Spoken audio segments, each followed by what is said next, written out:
مساء الجمال على كل عشاق النادي الاهلي في كل مكان. اهلا وسهلا بحضراتكم في حلقه جديده من حلقات مشجع التالتة. كالعاده حلقه النهارده مليئه باهم الاخبار والتفاصيل المهمه جدا اللي بتخص النادي الاهلي. بس في الاول كده وقبل ما نبدا حلقتنا يا ريت ما تنساش تعمل لايك على حلقه النهارده فضلا وليس امرا. وحابب اقول لك انك انت تقدر تتابع كل اخبار الاهلي من خلال قناتنا. انزل دلوقتي اعمل اشتراك في القناه وفعل زرار الجرس عشان تتابع معانا كل جديد عن اخبار الاهلي. مش هطول عليكم اكتر من كده، تعالوا بينا نبدا حلقتنا باول اخبار الاهلي. نادي المصري البورسعيدي يفتح باب المفاوضات مع الاهلي لاستعاره حمزه علاء حارس مرمى الفريق خلال فتره الانتقالات الشتويه القادمه، واتجاهات قويه داخل الاهلي بالموافقه على اعاره اللاعب لاحد الانديه المحليه الراغبه في الحصول على خدماته، وذلك نظرا لرغبه اللاعب القويه بالسماح له بالخروج على سبيل الاعاره للحصول على فرصه المشاركه لاثبات امكانياته وقدراته حتى يقتدر على العوده للمشاركه مع الاهلي مجددا. يستروب يطلب من مسؤول الاهلي بضروره بذل اقصى ما لديهم لمحاوله اقناع اليو ديانج بتجديد تعاقده مع الفريق واستمراره خلال المرحله القادمه، وذلك نظرا لرغبته القويه بالحفاظ على خدمات اللاعب نظرا لاعتماده عليه بشكل كبير في التشكيله الاساسيه للاهلي في المباريات مؤخرا. واتجاهات قويه داخل الاهلي لرفع المقابل المالي المعروض على اليو ديانج من $1,200,000 الى $1,600,000 من اجل اقناعه بالتجديد والاستمرار مع الفريق خلال المرحله القادمه. ومصدر داخل الاهلي يؤكد بان الكابتن سيد عبد الحفيظ والكابتن وليد صلاح الدين يستعدوا لعقد جلسه حاسمه مع وكيل اليو ديانج لانهاء كل الامور بشان تجديد تعاقده مع الفريق. وكيل حامد حمدان يؤكد بان كل ما يتردد عن اتفاق نادي الزمالك مع موكله لضمه في يناير القادم لاساس له من الصحه، ويؤكد بان اللاعب ما بقاش من اولوياته اللعب للزمالك، لكن كان هناك اتفاق مع مسؤول الزمالك على الانضمام للابيض في الصيف الماضي،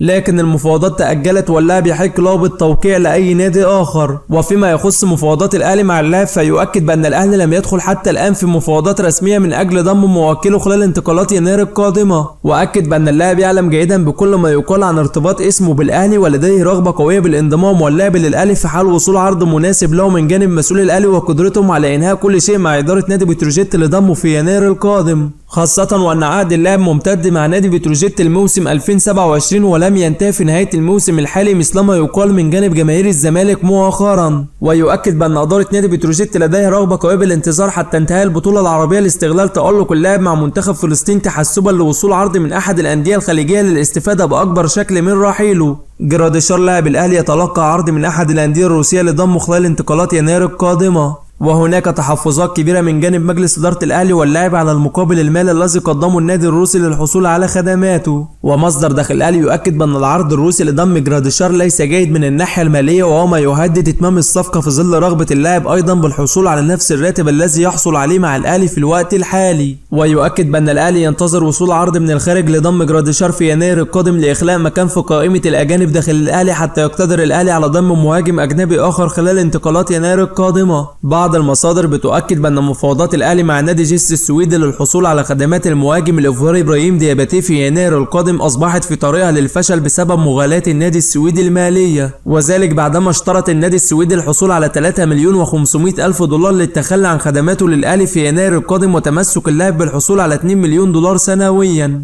واتجاهات قوية داخل الأهلي لفتح ملفات المهاجمين المعروضين داخل الأهلي لمناقشة ملف أحد المهاجمين تحسبا للتفاوض مع أحدهم خلال الأيام القادمة. الأهلي يكثف مفاوضاته مع نادي سونا الكوري الجنوبي من أجل الحصول على خدمات المهاجم الكولومبي بابلو الصباغ خلال فترة الانتقالات الشتوية القادمة، وذلك بعدما تعثرت بشكل كبير مفاوضات الأهلي مع نادي جيس السويدي لضم إبراهيم دياباتي في يناير القادم بسبب مغالاة النادي السويدي المالية. ومصدر داخل الأهلي يؤكد بأن يستروب أبدى موافقته على ضم بابلو الصباغ للأهلي خلال انتقالات يناير بعدما شاهد بعض مقاطع الفيديو الخاصة باللاعب. ويؤكد بأن نادي سونا الكوري الجنوبي يشترط الحصول على $2 مليون من أجل التخلي عن خدمات بابلو الصباغ للأهلي في يناير القادم. وهناك محاولات من جانب مسؤول الأهلي للوصول لاتفاق إلى تخفيض المبلغ إلى $1,500,000 يتم دفعهم على دفعتين من أجل الحصول على خدمات بابلو الصباغ. الأهلي ينتظر القرار النهائي من يستروب مدرب الفريق بشأن إعارة الرباعي مصطفى العش ومحمد مجدي قفشه وأحمد رضا وحمزة علاء في يناير القادم، وذلك بعدما تلقى النادي عروض للرباعي من الأندية المحلية للحصول على خدماتهم سواء على سبيل الإعارة أو البيع النهائي خلال الانتقالات القادمة. ومصدر يؤكد بأن هناك جلسة منتصرة من جانب الكابتن سيد عبد الحفيظ مع يستروب مدرب الفريق بشأن اتخاذ قراره النهائي بشأن مصير الرباعي.